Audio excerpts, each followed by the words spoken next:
personne très chère dans ma famille. Comme je n'ai pas ma mère, c'était un exemple pour moi et un très grand pilier. C'était ma grand-mère qui est décédée maintenant il y a à peu près 5 mois. J'ai toujours pensé que je tomberais en dépression à sa mort, que je n'allais plus arriver à vivre. Mais Dieu merci, j'avais rencontré Jésus, mon roc, celui qui a permis à ce que je me raccroche à lui et que je comprenne aussi la mort de ma grand-mère. À sa mort, je pense que j'ai réagi comme beaucoup de personnes. Je pense qu'on est beaucoup à vouloir se rassurer en se disant qu'à la mort d'une personne, elle va forcément au paradis.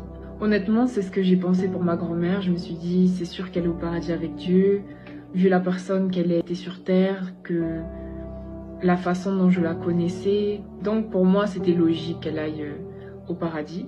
J'ai médité cette pensée et Dieu m'a dit, ton avis ne compte pas. Et là j'ai dit, comment ça? Comment ça mon avis ne compte pas? Oui, ma grand-mère c'était une très bonne personne. C'était une très très bonne personne, moi je la voyais tous les jours, elle m'aidait, elle me soutenait. Mais Dieu, il m'a dit encore, oui, mais ton avis ne compte pas. Et il a ajouté que je connais les cœurs et les pensées de chaque personne. Et là j'ai pris une claque. J'ai pris une claque parce que c'est la vérité. Quand bien même nous connaissons les gens, nous les voyons tous les jours, nous cohabitons avec eux, nous ne connaissons pas tout leur passé, nous ne connaissons pas toutes leurs pensées et nous ne connaissons pas ce qu'il y a dans leur cœur. Et sur le moment, je ne vais pas vous cacher, ça m'a fait très mal parce que je me suis dit, en fait, je ne sais pas si elle est vraiment au paradis. Et mon avis ne compte pas.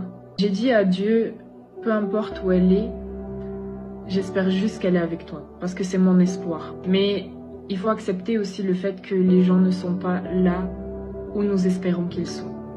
Et c'est pour ça que ça m'a ramené à la question, où est-ce qu'ira mon âme après la mort? Où est-ce qu'ira ton âme après la mort? Parce que toi tu le sais.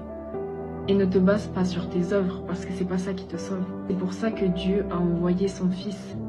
Et il s'est sacrifié à la croix en prenant tout le péché du monde, sachant que lui n'avait jamais péché de sa vie. Il a fait ce sacrifice pour nous qui étions perdus. Aujourd'hui, Dieu merci, on ne se sauve pas par les œuvres parce que là, clairement, on est tous perdus. Mais Dieu, par son sacrifice, nous a rachetés. Il était sans péché et c'est pour ça qu'il a ressuscité. Il a pu vaincre la mort.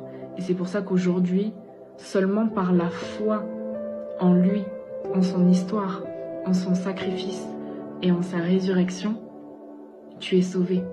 Et c'est important de s'en rendre compte. Parce que demain tu décèdes. Où est-ce que tu vas? Est-ce que tu es sûr d'aller au paradis? Et je ne dis pas que les œuvres ne sont pas importantes. Bien évidemment qu'elles sont importantes. Mais c'est pas ça qui va te sauver.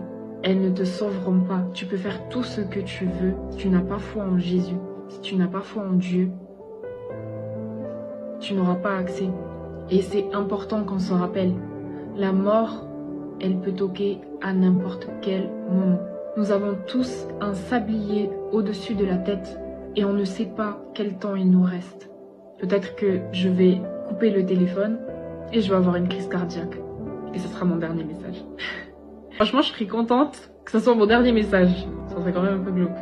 C'est-à-dire, je partage un message sur la mort et je meurs. Mais c'est la volonté de Dieu dans tous les cas. Donc, ne banalisez pas votre mort. Choisissez et pensez à la destination de votre âme, car votre corps, et le mien aussi, ils vont expirer, ils vont rester sur cette terre, ils vont redevenir poussière. Mais où notre âme va-t-elle aller ensuite? Soyez bénis.